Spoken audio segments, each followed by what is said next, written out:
out to another episode of It's All Been Trucked Before. This time, Once Upon a Planet. Oh, it sounds like a fairy tale, but as you know, it is a Saturday morning cartoon. Not anymore. You can watch it anytime you want. Anyway, Once Upon a Planet here on It's All Been Trucked Before. So one of the things to check out, the Mothership. Speaking of ships, the Mothership is back this weekend at Mad Lab, April 13th. It's All Been Done Radio Hour. The April show will contain the series finale of Privates. I love Privates. It's great. So you gotta be there. You gotta catch up our noir spoof miniseries. Will Jake Cotton find his lady's missing spot? Come and find out. Plus, many more of your favorites. It's All Been Done Radio Hour. 5 o'clock, April 13th. Get there at 4:45. Get there early. Is it GBG again? GBG back in April once again. April 13th. MadLab.net. Get your tickets. While you're on that internet thing, go to patreon.com/IABD and support us.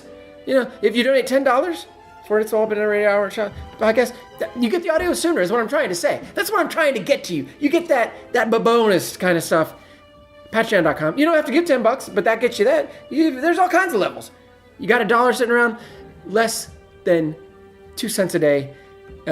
They barely even bother to print that. They barely don't want to make pennies anymore. But you can get all those benefits for that every day.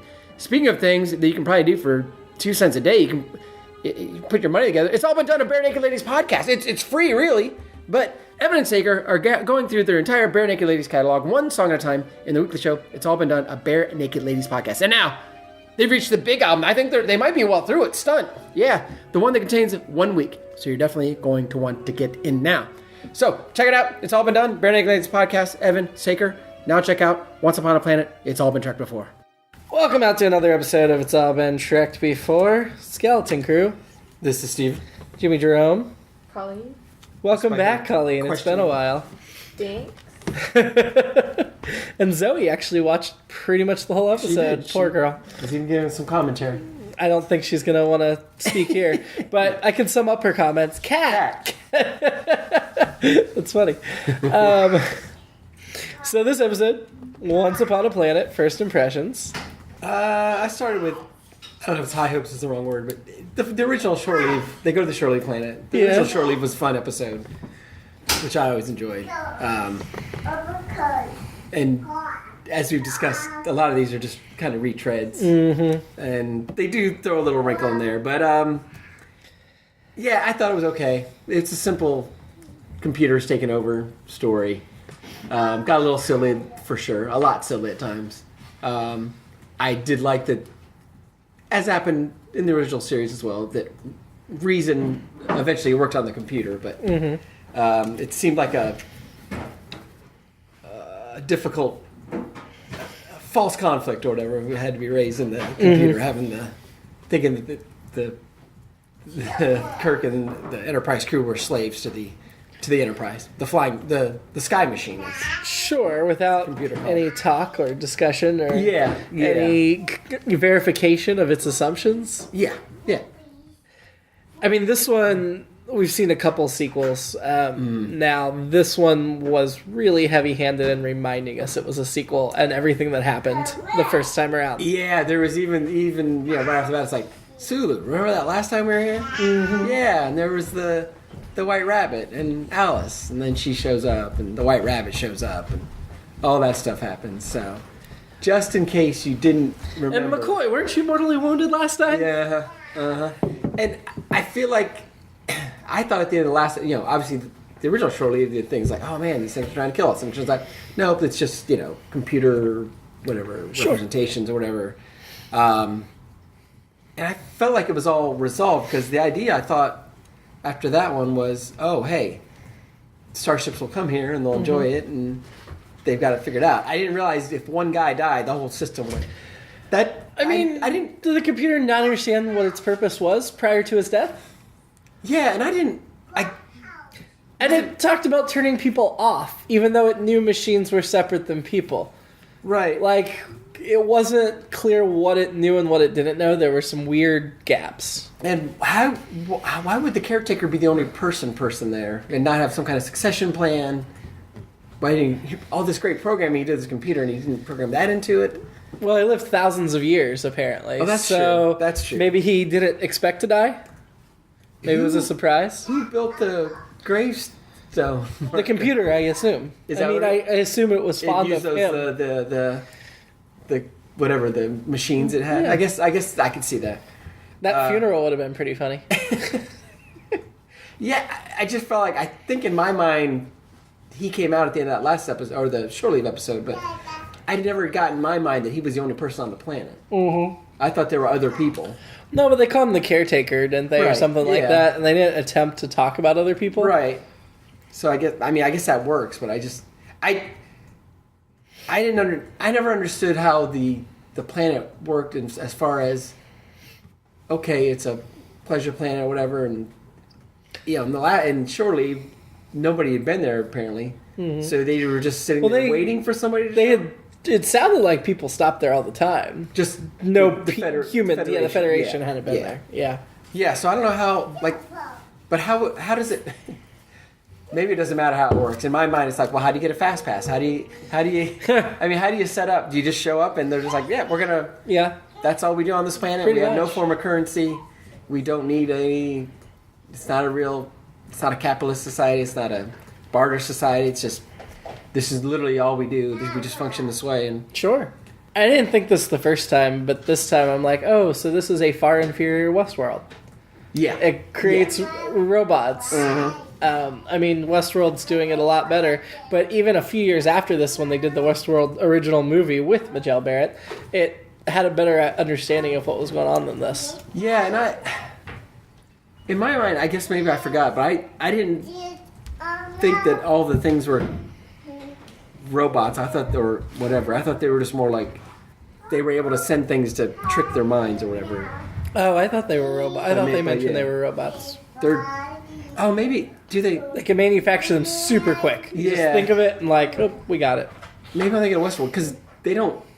Do they see parts in any of the things? Do they in the last one? Like, do they capture anybody and they're like, oh, No, yeah, I didn't think I so. don't think so. I wonder though if I was wondering if maybe I'd think more favorably of the episode if we didn't have things like Westworld, but then the lack of a general way of how this computer thinks and contradictory Yeah. thinking makes me think, nah, it just wasn't a great episode. No, it was okay, and again, they're the shorter episodes, so we didn't get much of. They just did a retread of whatever creatures they had the last time, other than the Well, the they brought in some pterodactyls new ones. and the dragons were new. Yeah, Alice and the rabbit were the only repeats. Although the pterodactyls were just using the sound effects of the dragons from last week. Right, and they flew the same way. I didn't understand. So, like, why wouldn't? I'm guessing the computer was just limited to whatever he'd been exposed to by people Sure. he visited. Yes. Because I was thinking, why didn't he use like more powerful things to chase after them and stuff? But that's all I can think of. As well, he's limited to whatever, either the thoughts of those guys that were there or people that have been there before, Right. To build up a catalog. I mean, I'm still disappointed. Again, the Stay Puft Marshmallow Man did not make an appearance because when you tell people Not to think of. not to think of things, it should have been there for sure. Well, when the two-headed dragon shows up, McCoy or Sulu's like, never in my wildest imagination would I have thought of this. Right. So I don't think he was thinking of that. No. It felt like a lot of shortcuts on this one. And the animation, Yeah. we again got Kyle's mustache when Scotty was up in the transporter. Sulu's on the bridge Yeah. for no reason whatsoever. Just there were when Kirk and Spock entered with the machines, like one shot there were no machines, next shot the three machines are behind them, next shot the three machines are in front of them, and it's just like, okay. Yeah, is it just lazy or bad or or both? Lack of communication and rushing. Yeah. Yeah. I mean, the animation studio probably wasn't in the U.S. It was probably overseas. Right. Those are the things you're supposed to look for. Yeah, you would think. I think this was. I think we've talked about this before. This was a studio that just rushed out a lot of animation. Yeah. So Yeah. things slipped up. But Jimmy Doohan, once again, not a master of voices. Quit No. letting him do so many. Yep. He was Scotty, Eric's the White Rabbit, the Gabbler, and the Master Computer in this. Majel was Maress and the Queen of Hearts. So, but Uhura, Nichelle Nichols did Alice. She did Alice, yep. Yep. So they let her do something again. Yeah. I don't know. Yeah. I don't have a ton to say about it. I just I have a wasn't few really other into notes, it. but- Yeah, go for it. It's good to hear Nichelle Nichols singing again. Although it was a wordless, hummy song. Cause It wasn't her best work. No.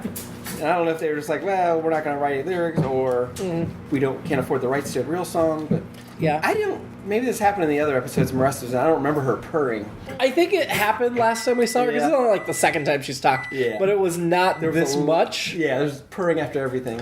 There were also a lot of weird pauses before and after her speaking. Mm-hmm. Like, just the pacing of the episode was off. Yeah, she gets a message and then, it takes her... Yeah, you're right. It's a beat response.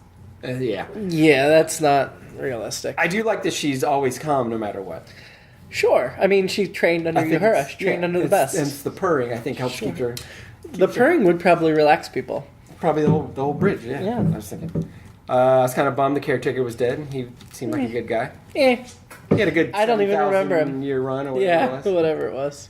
He died in 7009, according to the tombstone. And given the computer's lack of frame of reference, that means it was probably built in 7000, or in 0, I mean. So it's probably 7009 years old. That makes sense. I didn't think about that, but that makes good sense.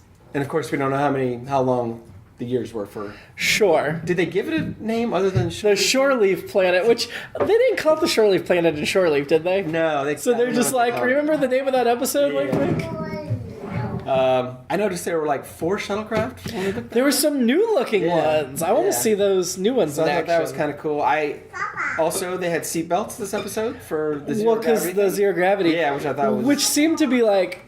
That also was poorly done. Like an engineer, it seemed like it was sucking them all up. Right.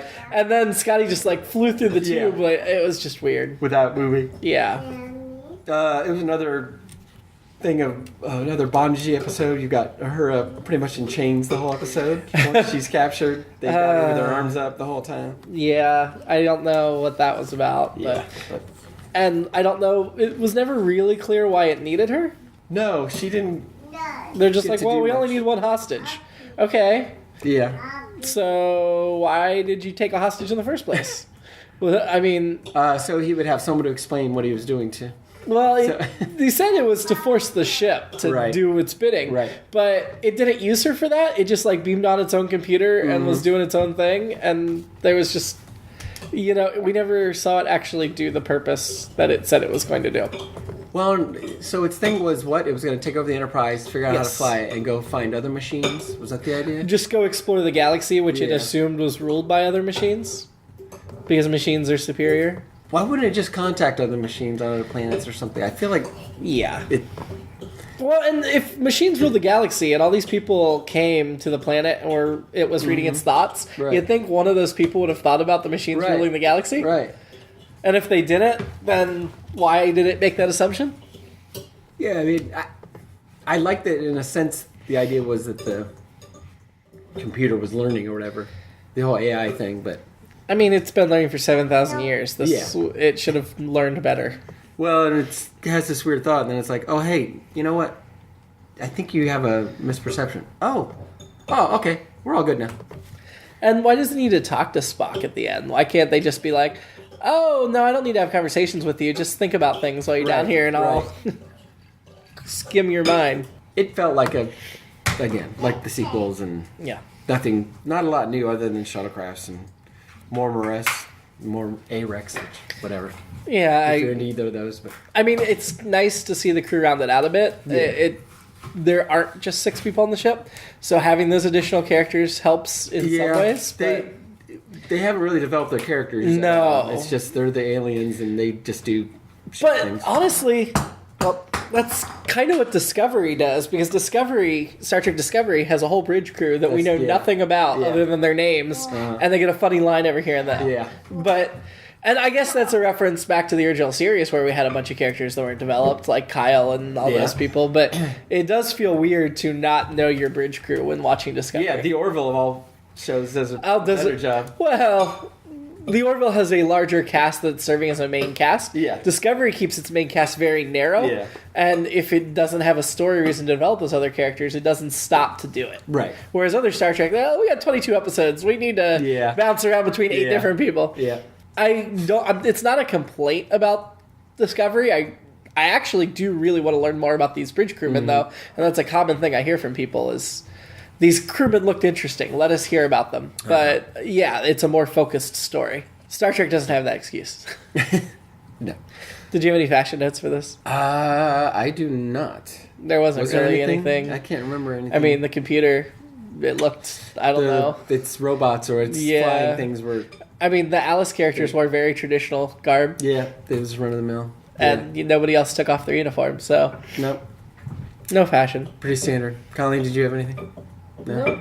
I thought you said... Oh, you said you picked up 3 things, but nothing you wanted to talk about. I saw the Alice in Wonderland bit, and then there was a dragon on a picnic blanket at the end, and in the middle there was a cat.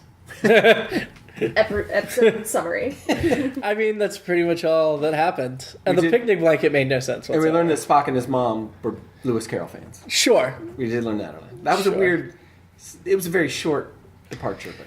You know, they spent as we record this, season 2 of Discovery premiered this week, and they spent a bunch of flashback time to Spock and childhood, and they never once showed an Alice in Wonderland in that episode. So I feel like Discovery needs to do better. Yeah, at least serving the canon. Show his bookcase. With all these Earth references that we've heard through the first 3 seasons. And I mean, maybe Michael Burnham's the one that was really into Alice. That's why, maybe. Just shout out to his foster sister. Come on. Alternate episode? I wanted to know what her fantasies would have been. Because she wasn't in the first Shore Leave. And with this episode, it was just she just wanted to sit by a river and look at herself and sing. Sure. Come on. Give us some more what her fantasies would be. I mean, I think... the picnic blanket, if McCoy's having a happy picnic at the end, the yellow-feathered showgirl should have come back. Yeah, that's right. It was McCoy and Sulu, right, at the end? Yes, sitting on the picnic blanket with the dragon. Sulu could have been shooting guns. I think it would have been callbacks. Since Sulu was still on the bridge the whole time, it would be interesting to learn that one of them is like a machine construct for the planet, and then you can't figure out which one's real. And then you have to figure out which one to shoot. If it was an hour episode, maybe he would have had the 2 Sulus. Or maybe they just bring him back with him. Maybe. Sulu 2, Electric Boogaloo. I mean, then Kirk would be like, wait, I want a Kirk for my quarters. We won't get into that.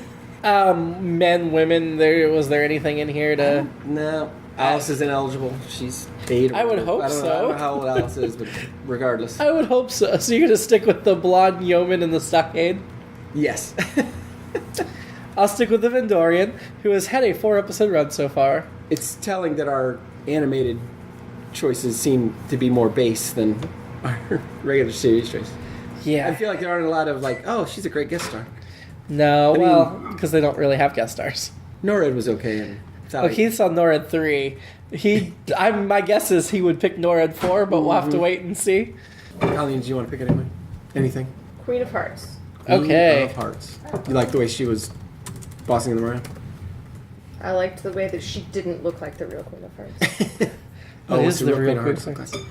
She's young and has a black bun. This one looked really old. Oh, you're talking about on the playing card itself? No, I'm talking about the original Alice in Wonderland cartoon. Okay, the Disney version. Yes. Gotcha. Okay. I see. Yeah, she didn't look anything like that. She was much shorter.